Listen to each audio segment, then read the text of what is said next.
Ya, ya nggak masalah mau dua ikut ya, memang itu haknya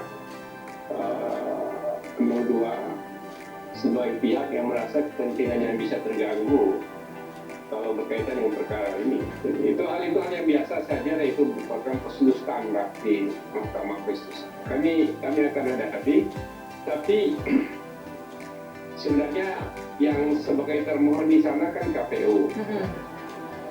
Jadi perkara antara pemohon dengan Komisi Pemilihan Umum, ya, yaitu berkaitan dengan hasil pemilihan umum itu yang menurut pemohon bermasalah sejak dari proses sampai hasil yang akhir. Nah, itulah yang nanti akan dibuka seluruhnya di Mahkamah Konstitusi.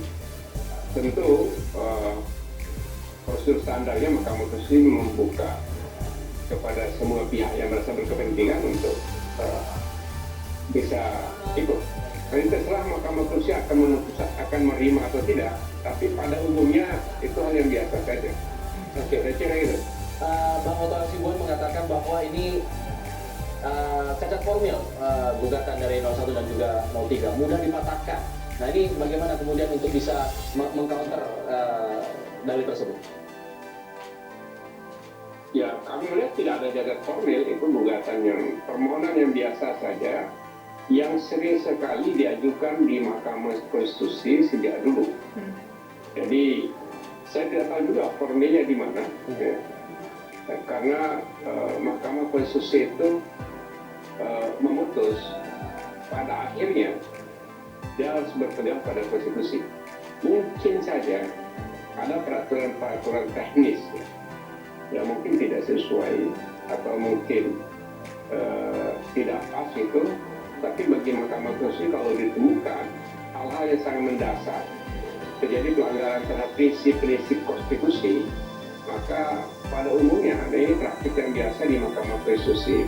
Aturan-aturan teknis itu tidak boleh menghambat untuk ditegakkannya nilai-nilai demokrasi, nilai-nilai konstitusi yang lebih substansial.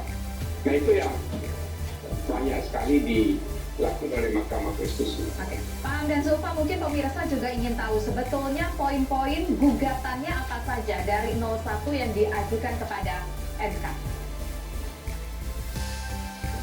Intinya pasangan 01 melihat bahwa ada pelanggaran terhadap prinsip-prinsip konstitusi dan prinsip-prinsip demokrasi dalam seluruh rangkaian proses pemilihan presiden kali ini. Urutannya banyak, mungkin saya hanya menyampaikan beberapa saja yang perlu saya sampaikan. Di dalam permohonan itu lengkap sekali. Yang pertama, ada cacat administrasi dalam proses pendaftaran calon, yaitu Gibran. Pada saat pendaftaran itu berlaku peraturan Komisi Pemilihan nomor 19 tahun 2003. Yang dalam peraturan itu dicantumkan bahwa umur seorang calon presiden, calon wakil presiden itu adalah 40 tahun.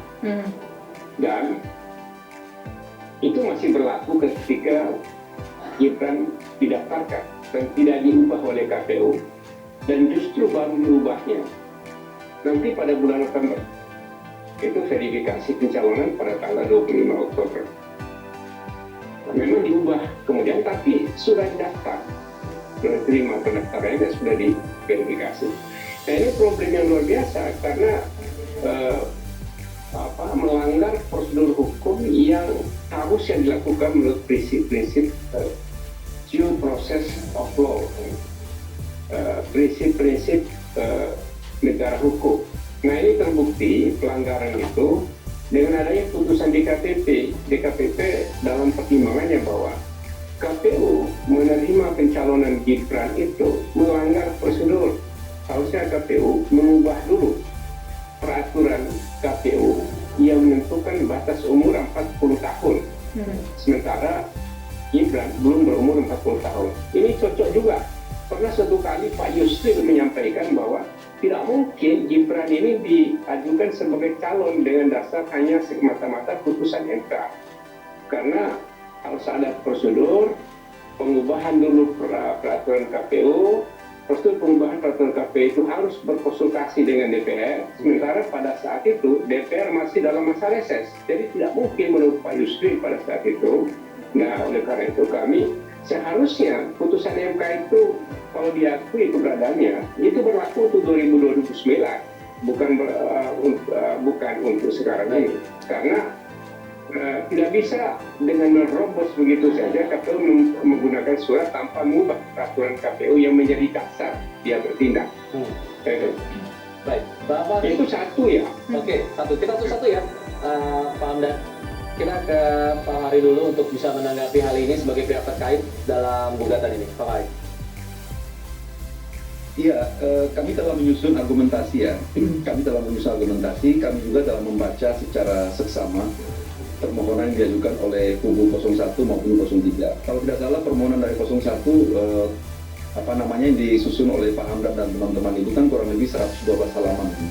Dan seluruh argumentasi itu telah kami potret satu-satu dan mengargumentasikan kira-kira dalil-dalil seperti itu punya relevansi apa dengan isu konstitusional yang diajukan oleh atau yang didalilkan oleh para pihak gitu ya. Jadi satu hal yang saya mau katakan bahwa dari kedua pemohon ini punya karakter dan corak pengajuan permohonan yang sama, yaitu satu, berangkat dari isu konstitusional tentang ketentuan pasal 22E tentang pelaksanaan pemilu yang langsung, umum, bebas, rahasia, jujur, dan adil. Ya, jadi asas-asas itulah yang kira-kira yang ingin dikonstruksikan bahwa pelaksanaan pemilu ini atau election fraud ini berangkat dari soal-soal itu. Nah, itu yang kadang-kadang nanti kita akan mencoba untuk menjawab dan kita mematahkan dengan argumentasi yang kita bangun. Ada satu hal yang saya mau katakan seperti ini, misalnya tentang yang disampaikan oleh Prof. Hamdan tadi. Apakah ketika Gibran dengan dasar putusan Mahkamah Konstitusi 90 yang menjadikan kebijakan atau legitimasi untuk pendaftaran pada saat pendaftaran capres dan cawapres pada saat itu, sehingga di satu sisi dan di sisi yang lain KPU berangkat dari prinsip tata kelola pelaksanaan atau penyelenggaraan pemilu tidak merubah terlebih dahulu peraturan KPU nomor 19/2023 pada waktu itu dianggap sebagai sebuah pelanggaran konstitusi atau pelanggaran administratif. Sejauh yang kita pahami dan berangkat dari kajian yang kita lakukan, kami itulah pelanggaran administratif. Kalau kita mau merujuk kepada atau mau merefer kepada putusan DKPP, sebenarnya DKPP sendiri memaklumkan hal itu dengan putusannya itu mengatakan bahwa persoalan itu adalah yang pertama, KPU tidak dapat dipersalahkan untuk menindaklanjuti mandat konstitusional yang dikeringkan oleh putusan 90. Jadi pada dasarnya atau pada hakikatnya KPU itu melaksanakan apa yang diperintahkan oleh putusan Mahkamah Konstitusi. Yang kedua, bahwa putusan itu harus ditindaklanjuti dengan perubahan atau pengubahan beberapa aturan-aturan teknis, itu yang pada saat itu abai dilakukan oleh KPU selaku organ konstitusional, itu dianggap melanggar prinsip tata kelola pelaksanaan pemilu. Jadi kalau kita mau sempitkan seperti itu, ya sejauh itu yang disanksi adalah atau yang dipunishment adalah persoalan pelanggaran atas tata kelola. Bahwa ada persoalan kepatutan yang harus dilakukan dan ada persoalan profesionalisme yang harus dikedepankan.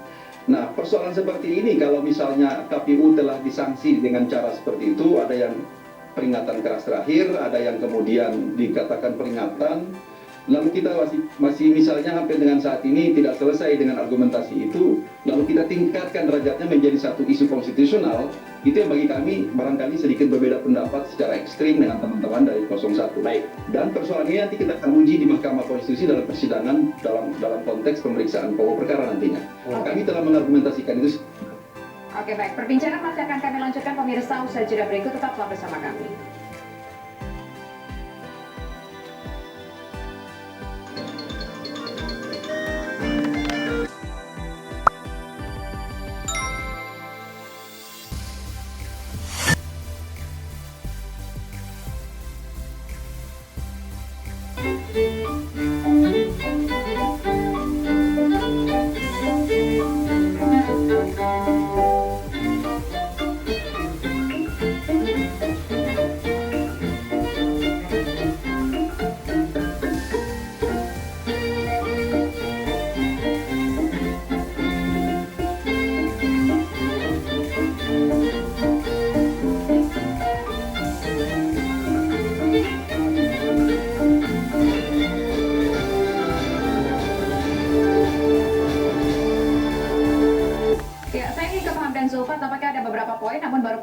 yang disampaikan. Lantas bagaimana dengan poin kedua yang menjadi poin gugatan? Silakan Pak Hamdan.